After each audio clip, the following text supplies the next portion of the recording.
नमस्कार, हरियाणा तक का खास शो द गुड़गांव रिपोर्ट देख रहे हैं आप। और द गुड़गांव रिपोर्ट के आज के एपिसोड में बात होगी 10 दिसंबर को, जो गुरुग्राम में बड़ी संख्या में अवैध शराब बरामद की गई थी द ठेका नाम के एक शराब के ठेके से। उस मामले में अब इस शराब के ठेके में जो 50% का पार्टनर था, उसकी गिरफ्तारी हो गई है, जिसका नाम है सुग्रीव बिश्नोई। ये गिरफ्तारी कैसे हुई है, कहां से हुई है, पूरी कहानी आपको बताएंगे, मगर उससे पहले इस केस पर एक नजर डालते हैं। दरअसल गुरुग्राम में 10 दिसंबर को एक खबर सामने आई कि द ठेका नाम के एक शराब के ठेके से करीबन 10 करोड़ रुपए की अवैध शराब बरामद की गई है। इस शराब पर न तो कोई होलोग्राम है, न कुछ लिखा है कि ये शराब कहां बनी थी और इसे कहां बेचा जाएगा। इस तरह की कोई भी जानकारी इस शराब पर, शराब की बोतलों पर नहीं लिखी गई थी। और जब एक्साइज विभाग ने गुरुग्राम पुलिस के साथ इस ठेके पर रेड मारी तो सबके होश उड़ गए, क्योंकि शराब की जो बरामदगी है वो 10 करोड़ रुपए बताई गई। और ये हरियाणा के इतिहास में पहली बार हुआ जब इतनी बड़ी रकम की अवैध शराब बरामद की गई है।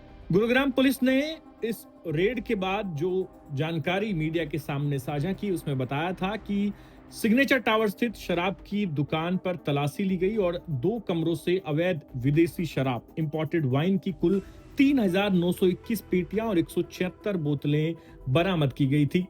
इस पूरे मामले के सामने आने के बाद हड़कंप मच गया था। एक्साइज विभाग के जो एक अधिकारी थे, उन्हें भी गुरुग्राम ने सस्पेंशन झेलना पड़ा, उन्हें सस्पेंड किया गया। लेकिन सवाल ये उठा कि आखिर ये अवैध शराब यहां पहुंची कैसे, और प्रदेश सरकार को करोड़ों रुपए का जो एक्साइज ड्यूटी का है वो चूना लगाया गया, वो किसकी मिलीभगत से लगाया।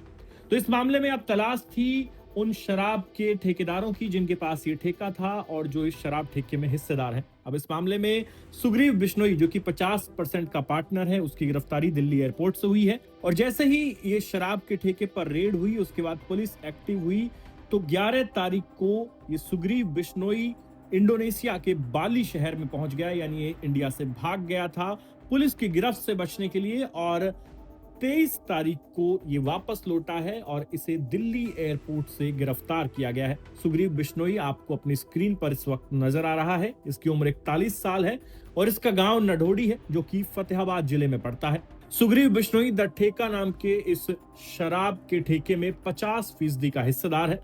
और गुरुग्राम पुलिस ने इससे पहले इस मामले में एक और ठेकेदार को गिरफ्तार किया था, जिसका नाम अंकुश गोयल है और वो नारनौल का रहने वाला है। उसकी इस शराब ठेके में 25% हिस्सेदारी बताई गई है। इस पूरे केस में अभी तक कुल जो आरोपी हैं, उनमें सुग्रीव बिश्नोई जो 50% का हिस्सेदार है, अंकुश गोयल जो कि 25% का हिस्सेदार है, अजय जो कि वाइन शॉप का मैनेजर था, अजय दूसरा जो कि शराब डिलीवरी करने वाले कैंटर का ड्राइवर था, और मनोज जो कि इस पूरे केस में इन्वॉल्व था, जो फर्जी बिल्टी तैयार करता था। इन तमाम लोगों सहित कुल 5 आरोपियों को गिरफ्तार किया जा चुका है। और सुग्रीव बिश्नोई की गिरफ्तारी के बाद यह भी सामने आया है कि इसके खिलाफ साल 2011 में एक्साइज एक्ट के तहत डीएलएफ फेज 2 के थाने में पहले से ही एक मुकदमा दर्ज है।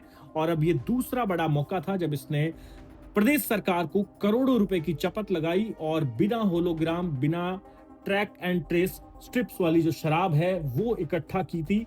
हालांकि ये शराब नकली है, इसको लेकर कोई पुष्टि नहीं की गई, क्योंकि इस पर केवल और केवल होलोग्राम और ट्रैक एंड ट्रेस स्ट्रिप्स नहीं थी, जो कि ये बताने के लिए काफी है कि इस शराब का निर्माण कहां हुआ है, ये शराब कहां बेची जाएगी, इसकी जानकारी नहीं है। हालांकि शराब असली है या नकली, इसको लेकर गुरुग्राम पुलिस ने कोई बात सामने नहीं रखी। केवल और केवल बात इस चीज को लेकर थी कि ये शराब जो है वो अवैध तरीके से यहां पर स्टॉक की गई है, यानी एक्साइज ड्यूटी को बाईपास किया गया है। और जो शराब बरामद हुई उसकी कीमत 10 करोड़ रुपए आंकी गई थी। इसके बाद ये पूरा मामला सुर्खियों में आया और प्रदेश का एक्साइज विभाग जो है वो सवालों के घेरे में आ गया। और अब इस मामले में एक के बाद एक गिरफ्तारियां हो रही है। अब 50% का जो पार्टनर है वो गिरफ्तार हो गया है। एक पार्टनर जो 25% का था वो पहले ही गिरफ्त में है। अब सवाल है कि जो बचा हुआ 25% का पार्टनर है वो कौन है और कब उसकी गिरफ्तारी होगी। इस केस में जो एक अधिकारी को सस्पेंड किया गया, जो कि एक्साइज विभाग से जुड़ा है, उसके खिलाफ क्या कुछ कार्रवाई होगी, इस पर हमारी भी नजर बनी हुई है, आपको बताएंगे। और आप देखते रहिए हमारा खास शो द गुड़गांव रिपोर्ट। आपसे अगले एपिसोड में फिर मुलाकात होगी। धन्यवाद।